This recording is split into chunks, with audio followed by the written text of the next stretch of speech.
अनुराधा वैदिक एस्ट्रोलॉजी में आप सबका अभिनंदन। आज हम लंग्स के बीमारियों पर बात करेंगे, लेकिन उससे पहले आप सबका धन्यवाद कि आपने हमारे YouTube और Spotify चैनल्स को लाइक शेयर सब्सक्राइब किया और आपने अपने सुझाव और कमेंट्स वहाँ लिखे। यदि आपने हमें लाइक शेयर सब्सक्राइब नहीं किया है तो याद से करें और बेल आइकन भी याद से दबाएं ताकि आपको अपडेट्स निरंतर मिलती रहें। तो जब हम फेफड़ों की बीमारी की बात करते हैं, आज हमारे लिए वो इम्पॉर्टेंट क्यों है ये भी जान लें। कोरोना के बाद लोगों को बहुत ज़्यादा फेफड़ों का डिसऑर्डर होने लगा है, प्रॉब्लम्स होने लगी है और ख़ासकर ऐसे लोग जो अस्थमा की शिकार हैं उनको बहुत सारी परेशानियों का सामना करना पड़ रहा है। तो उसके लिए हम क्या प्रिकॉशन ले सकते हैं ये भी हम लास्ट में डिस्कस करेंगे, लेकिन उससे पहले एक कॉमन बीमारी जो मैंने बोला अस्थमा, वो क्या है। अस्थमा जो है उसमें आपके फेफड़ों में बलगम यानी फैलम भर जाता है, जिसके कारण आपको सांस लेने में प्रॉब्लम होती है और ये बीमारी जो है कभी कभी लोगों के लिए एक छोटी सी प्रॉब्लम क्रिएट करती है, लेकिन बहुत लोगों के लिए हमने ये भी देखा है कि ये जानलेवा भी हो सकती है, तो उनको सतर्क रहने की आवश्यकता है। अब हम ये बात करते हैं कि जो फेफड़ों की बीमारियां हैं वो कौन से भाव से हमें दिखाई देती हैं। फेफड़ों की बीमारियां हमें पहले राशि के बारे में बात कर लेते हैं। तीसरी कालपुरुष कुंडली की तीसरी और चौथी राशि यानी कि आपके मिथुन और कर्क राशि से हम देखते हैं। क्यों? क्योंकि मिथुन राशि जो है वो आपके गले को कवर करती है, आपके फेफड़ों के ऊपर वाले हिस्से को कवर करती है और आपके सांस की नाली जो है वो उसी के अंतर्गत आती है। और कर्क राशि के अंतर्गत आपका पूरा फेफड़ा, आपका रिब केज आदि ये सारी चीज़ें आती हैं।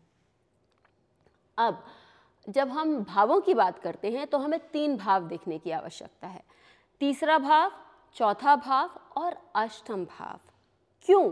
क्योंकि तीसरा भाव जो है वापस आपके फेफड़ों की आपकी सांस की नली के बारे में, फेफड़ों के ऊपरी हिस्से, सांस लेने की प्रक्रिया, बात करने की जो ज़रूरत होती है लोगों से, उसको वो दर्शाता है। और जब हम जानते हैं कि जब सांस की बीमारी होती है किसी को या किसी को दमा होता है तो वो व्यक्ति बात करने में थोड़ा हिचकिचाता है या उससे उस प्रॉब्लम के समय अच्छे से बात नहीं हो पाती।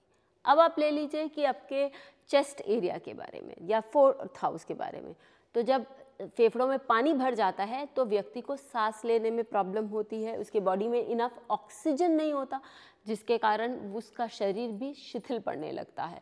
तो ये तृतीय भाव और चतुर्थ भाव। अष्टम भाव क्यों?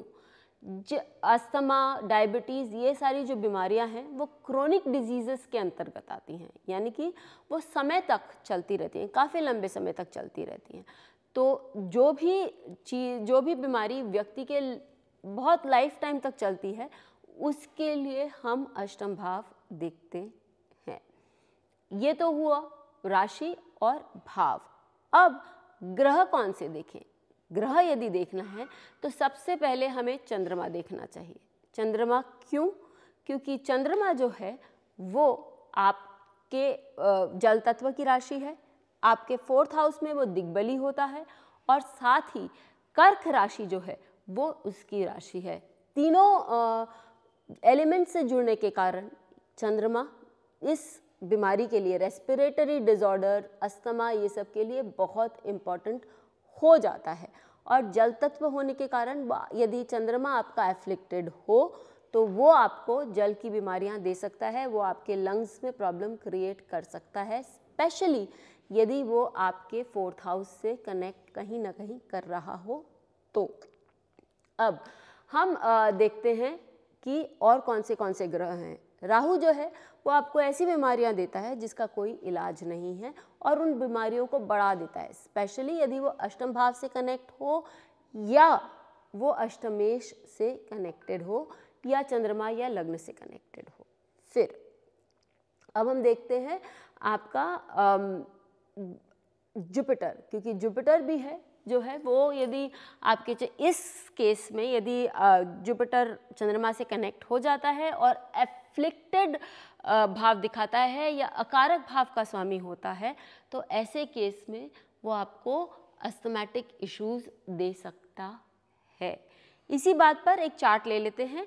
एक व्यक्ति का जिनको बचपन से ही अस्थमा था, लेकिन क्योंकि उन्होंने सही उपाय किया, खान पान सही रखा, इसके लिए काफ़ी उम्र तक वो काफ़ी उम्र की हैं। तो यदि आप इस चार्ट में लग्न देखें तो लग्न पर ही केतु बैठा है और दिग्बली बुध बैठा हुआ है।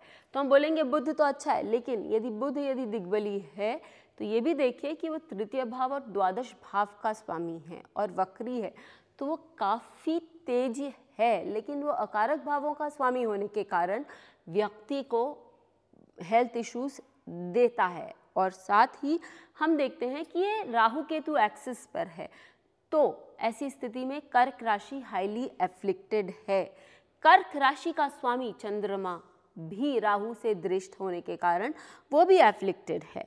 तृतीय भाव को भी राहु दृष्ट कर रहे हैं और तृतीयेश बुध को भी राहु दृष्ट कर रहे हैं, और चतुर्थ भाव जो है वहाँ मंगल बैठा हुआ है। मंगल योग कारक भी है और गुरु से भी दृष्ट है, तो ये हम कह सकते हैं कि सेविंग ग्रेस है। लेकिन चंद्रमा को मंगल जो है वो अपनी अष्टम दृष्टि से देखता है, जो कि अच्छी बात नहीं है।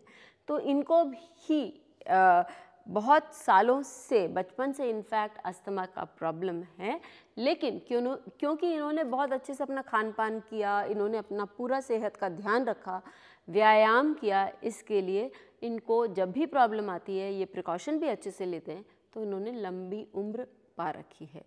लेकिन यदि आप अपना एक सुरक्षा कवच बनाना चाहें तो ये बहुत ज़रूरी है कि आप अच्छा प्राणायाम करें। याद रखें कि आप शाम के बाद रात को कोई ठंडी चीज़ ना खाएं, स्पेशली विंटर्स में, और गर्म चीज़ों का सेवन थोड़ा एक्स्ट्रा करें विंटर्स में, और ल्यूक वार्म जिसको कहेंगे हम, कुनकुना चीज़ ही खाएं गर्मियों में भी, ताकि आप इन बीमारियों से बचे रहें। फिर मिलेंगे, तब तक के लिए धन्यवाद। दबाएं ताकि आपको वीडियोस की अपडेट मिलती रहे। हमारे वीडियोस को लाइक करें, शेयर करें, उन पर कमेंट करें और हमारे चैनल को सब्सक्राइब करना न भूलें।